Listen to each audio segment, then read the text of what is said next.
Greetings and salutations, YouTubers. This is the Cleaver Colin Andrew back with NXT Takeover 31 review.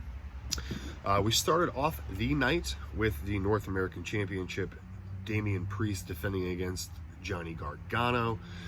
This was the match to start the night off with. It was high-paced. It was everything you wanted it to be, except for a Gargano win.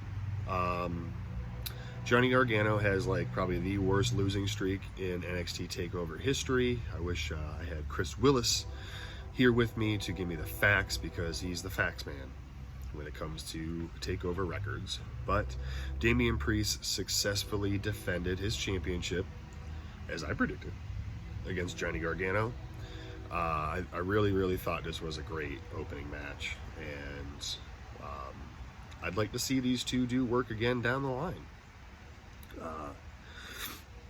And then we moved on to Kushida, Marty McFly, against the Velveteen Dream, playing Doc. He has the gray hair and the gloves and, all that good stuff. This was an intense match.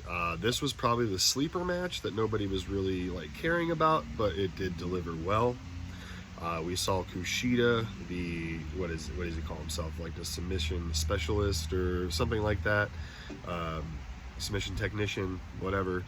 He gave Dream's left arm hell the entire match. If you guys remember when Kushida came back after Dream attacked him, all he did was attack that shoulder. He focused on that his whole night, and we saw the hoverboard lock from the top rope.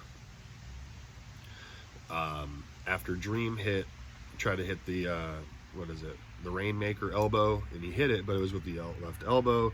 And after the hoverboard lock off the top rope, didn't really take too long. A couple of repositions of the hoverboard lock and tap out from Dream. And after the match, Kushida just proceeded to beat the unholy hell out of him.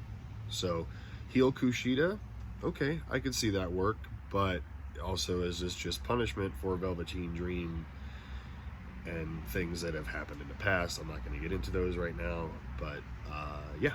So we're going to move on to the next match, which was the Cruiserweight Championship. We had Santos Escobar defending his NXT Cruiserweight Championship against Isaiah Swerve Scott. And again, this was also an awesome match.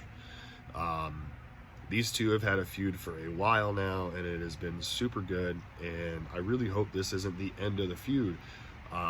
Isaiah Swerve Scott was so close to winning the championship on several occasions. We saw interference from the rest of Del Fantasma, who is Joaquin Wilde and fucking Raul Mendoza. There we go. And then, I can't remember, Ashante I can't remember his last name, Adios or Andos or something like that. He came down and made the save for Swerve when the rest of Del Fantasma came out. I did think at one point in time that, off the distraction, that Santos was going to win right there, but no. Earlier in the match, so it's not the turnbuckle itself, but it's the post that runs to the actual ring post. The pad was taken off of that, and at one point during the match,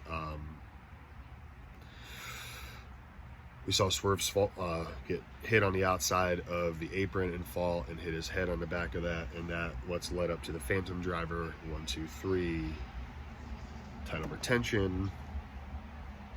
And then moving on to the Women's NXT Championship match, Candice LeRae challenging Io Shirai for her NXT Women's Championship.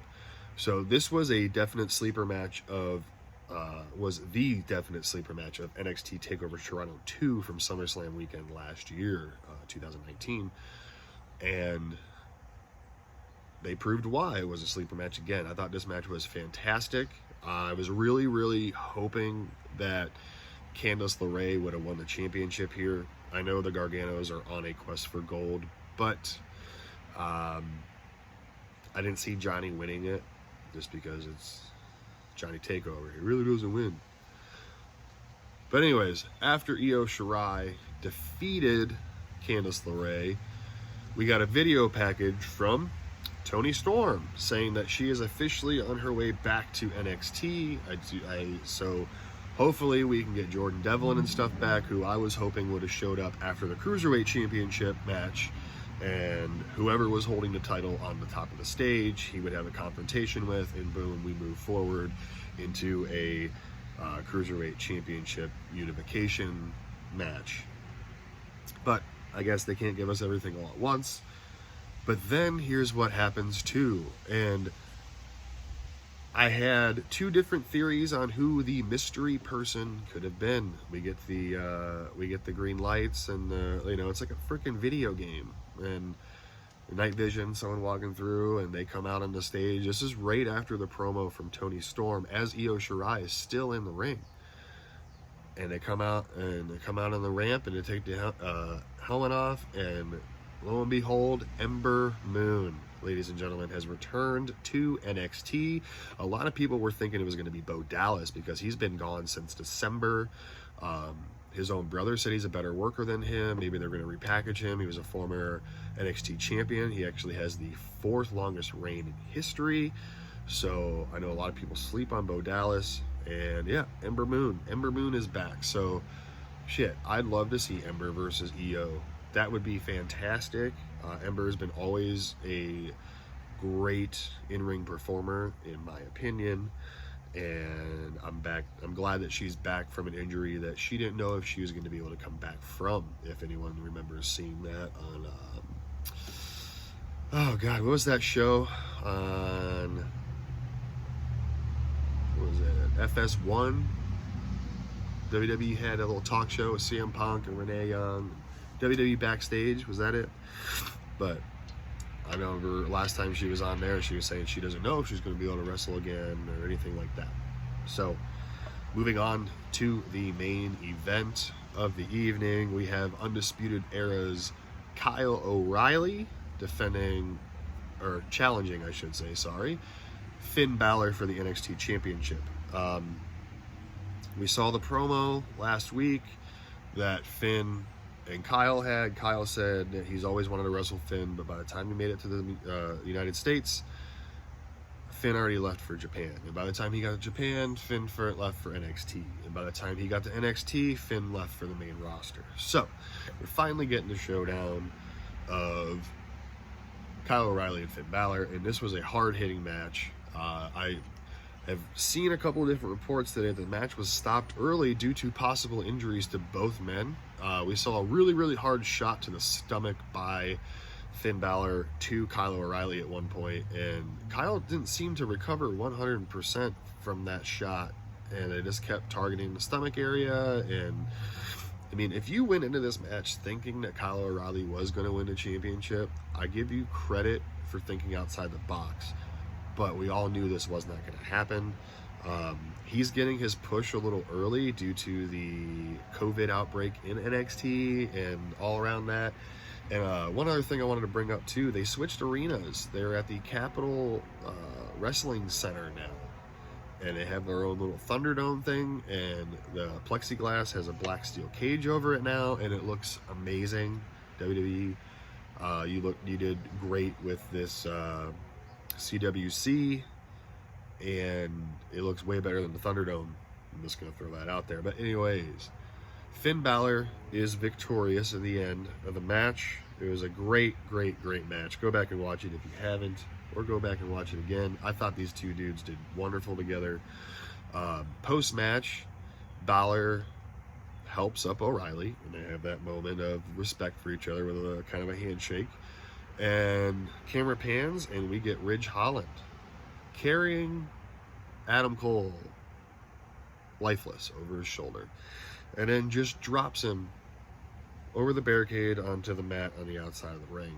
And this is when Fish and Strong come down, and Kyle O'Reilly gets out of the ring to check on Adam, and Bobby's asking, do you see anything? What happened? Yada, yada, yada. He's asking Finn. Finn's like, I don't know. And there's the credits. If I had to give this pay-per-view a grade, I am going to give it a B+. I really, really thought that it was a great show.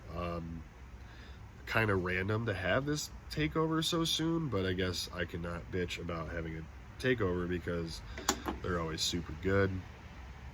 But yeah, I will give this a B+. So that is kind of my quick review on NXT Takeover 31. And you can keep subscribing to me. Hit the like button, hit the share button, tell your friends, tell your mailman, tell your dog. Support my buddy Jeff Meacham at the Jeff Meacham Network. Support Greg Cherry from the Greg Cherry brand. Hashtag Cherry for Quizzlemania. Let's get that rolling. Support Armbar on Facebook. No Foster 210 on YouTube. And as always, support NoDQ.com. You can follow me on Twitter at NoDQ.com/Colin. That takes you to my Twitter page.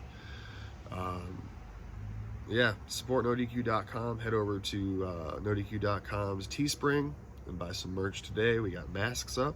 We got shirts, hats, some sweatshirts, tapestries, coffee mugs, some stickers, whatever. So head on over there and check it out. Enjoy Monday Night Raw tonight, see what comes out of it, and as always, enjoy NXT this coming Wednesday for Fallout from NXT Takeover 31. I'm McLeaver Colin Andrew. Enjoy your Monday and have a great week. See you, everybody.